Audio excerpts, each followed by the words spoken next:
It's the culmination of many years of fiscal irresponsibility in Washington on both sides of the aisle.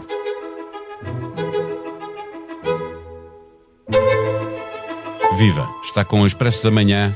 Eu sou o Paulo Baldaia.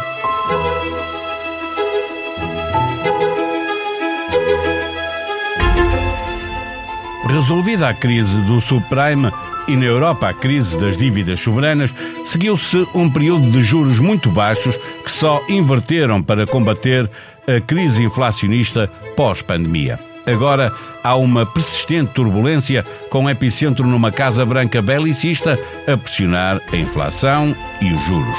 Envolvida numa guerra das tarifas, a mais recente com o Canadá, e numa guerra de facto com o Irão, a América está a pagar os juros mais altos dos últimos 20 anos pela sua dívida. Uma dívida que chegou a uns impensáveis 40 trilhões de dólares. Dito de outra forma, 40 milhões de milhões. À crise energética junta-se a crise da alimentação, com os principais celeiros do mundo atingidos por guerras, com particular destaque para a Ucrânia, ou pela crise climática. Economias deprimidas precisam de políticos esclarecidos, mas não é isso que temos visto.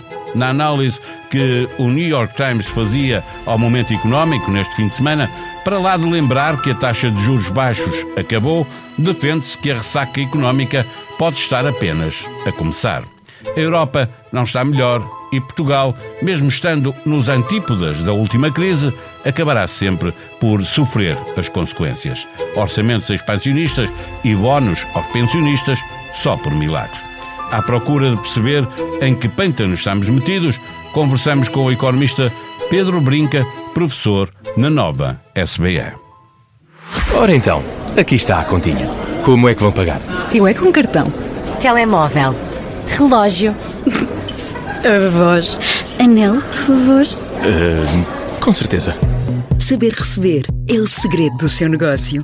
Comece hoje a simplificar os pagamentos dos seus clientes com as soluções TPA da Caixa, incluindo pagamentos mobile e online. Conheça todas as soluções em vigor até 31 de outubro em cgd.pt ou Caixa Direta Empresas.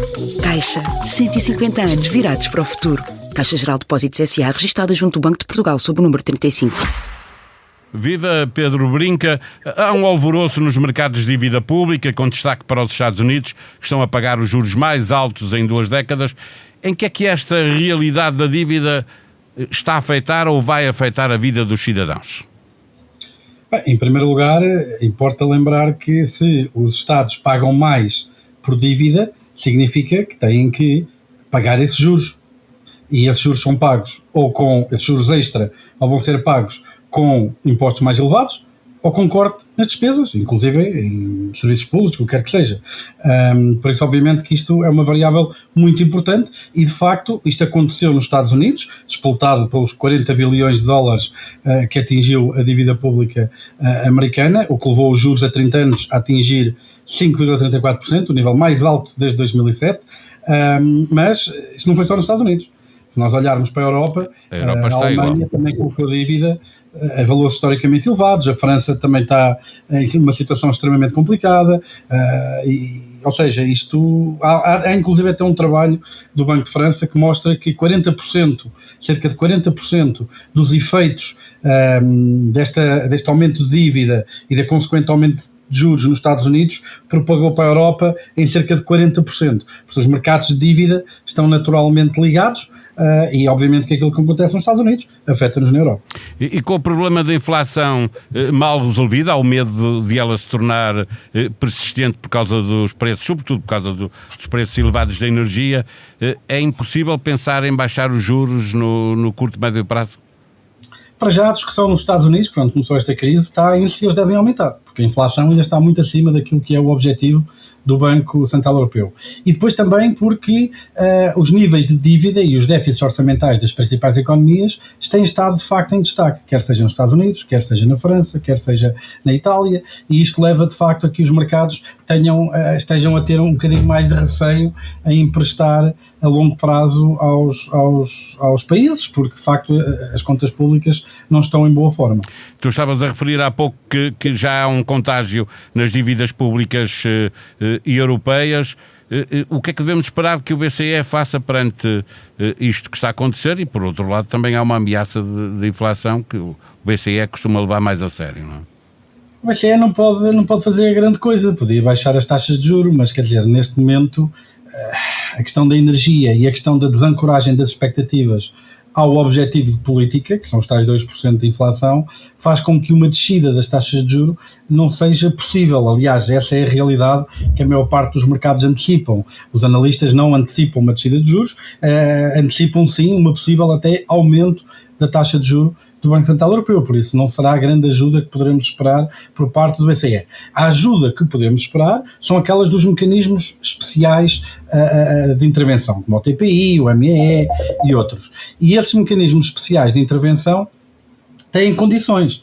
Por exemplo, neste momento, a França, que está em procedimento por déficit excessivo, não pode, pelas regras dos próprios mecanismos, concorrer a esse programa. Por isso, neste momento, a França até está completamente desprotegida porque está em procedimento por déficit excessivo. É aqui que o rigor orçamental que, de facto, Portugal tem seguido e terá sido a principal reforma estrutural do país, está agora a pagar os seus dividendos. Nós pagamos juros mais baixos do que a Itália, pagamos juros mais baixos que a Espanha, pagamos juros mais baixos que a França, temos uma situação do ponto de vista do déficit ou das contas do Estado ano a ano estável. Tivemos um dos maiores superávites, quer dizer, não foram assim muitos, também foram para aí 4 desde o 25 de Abril, mas temos tido superávites robustos nos últimos anos. Este ano espera-se que as contas venham a ser equilibradas, a acreditar em Joaquim Miranda Sarmento, por isso estamos realmente a recolher os dividendos dessa disciplina orçamental. Do que temos feito nos últimos anos. E ainda assim Portugal apanha por tabela,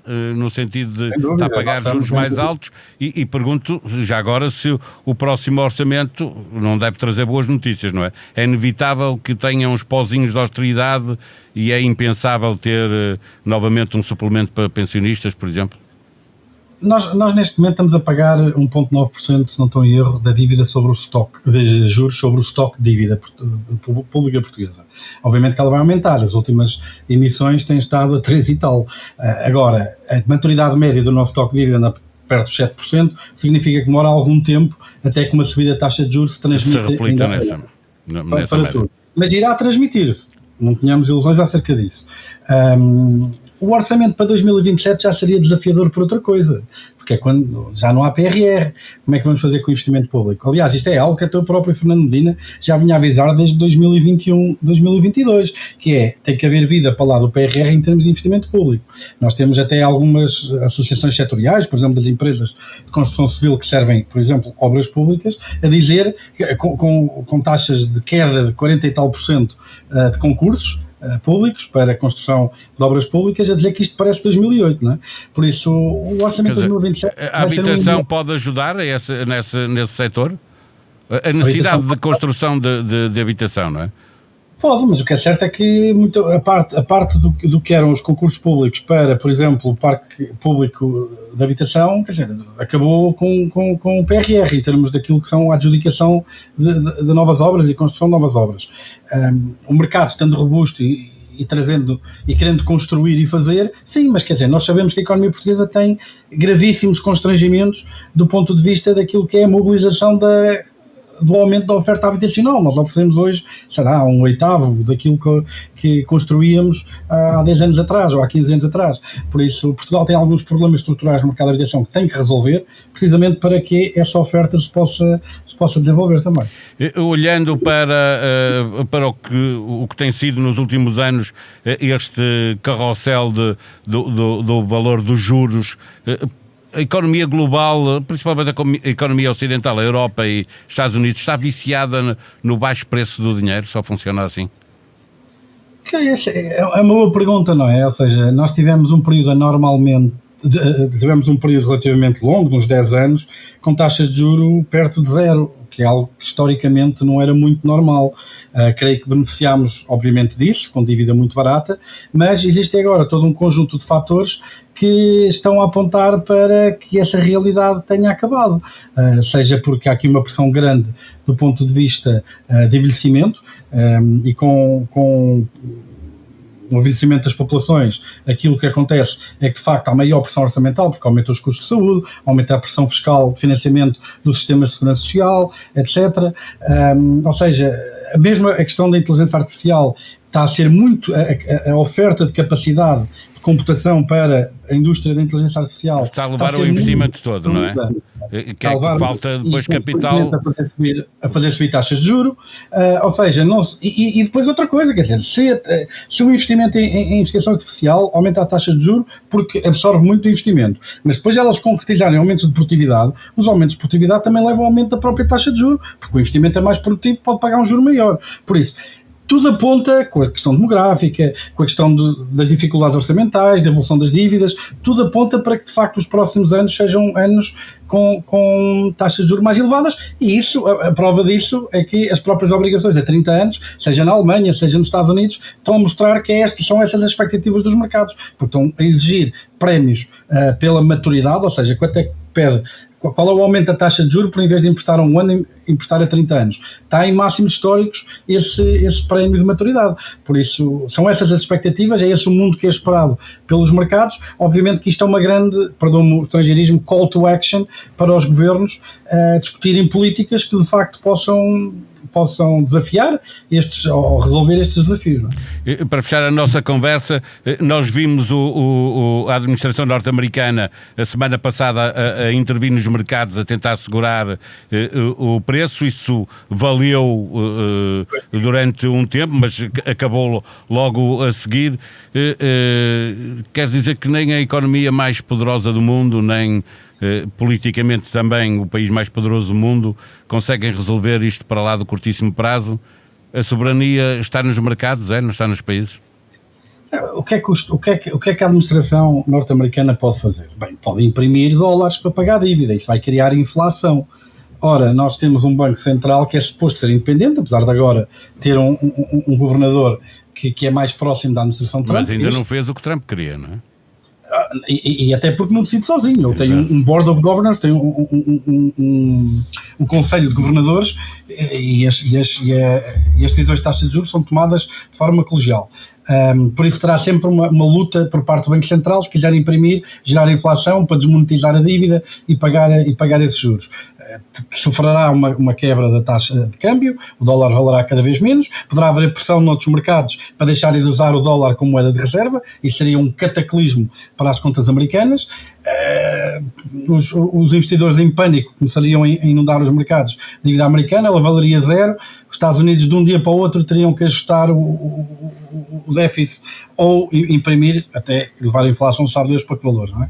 Por isso não há grandes magias aqui. E isso eu sei que agora soa mau, mas é aquilo que mete disciplina nos governos. Porque senão era tudo muito fácil, bastava imprimir dinheiro até ao fim do mundo e gastar mais do que aquilo que... É para isso que os bancos centrais têm independência, é para evitar isso. Exatamente.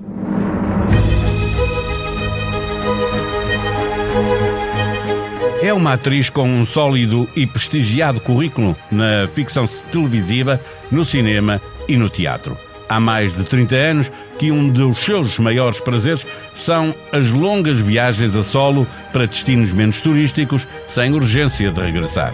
A atriz afirma que tem sido uma forma de se politizar, de se reencontrar e de ganhar mais consciência e empatia sobre outros povos e outras culturas. Experiências que poderão, em breve, ser contadas num livro de viagens. Depois de uma pausa para tratar do seu novo refúgio na Serra, Dalila Carmo está de regresso às gravações de uma mini-novela em setembro.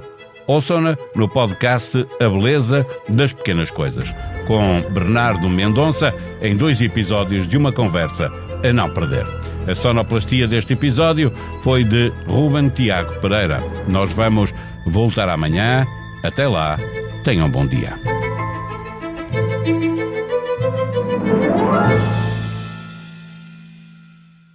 Ora então, aqui está a continha. Como é que vão pagar? Eu é com cartão. Telemóvel. Relógio. A voz. Anel, por favor. Com certeza. Saber receber é o segredo do seu negócio. Comece hoje a simplificar os pagamentos dos seus clientes com as soluções TPA da Caixa, incluindo pagamentos mobile e online. Conheça todas as soluções em vigor até 31 de outubro em cgd.pt ou Caixa Direta Empresas. Caixa, 150 anos virados para o futuro. Caixa Geral de Depósitos S.A. registada junto do Banco de Portugal sob o número 35.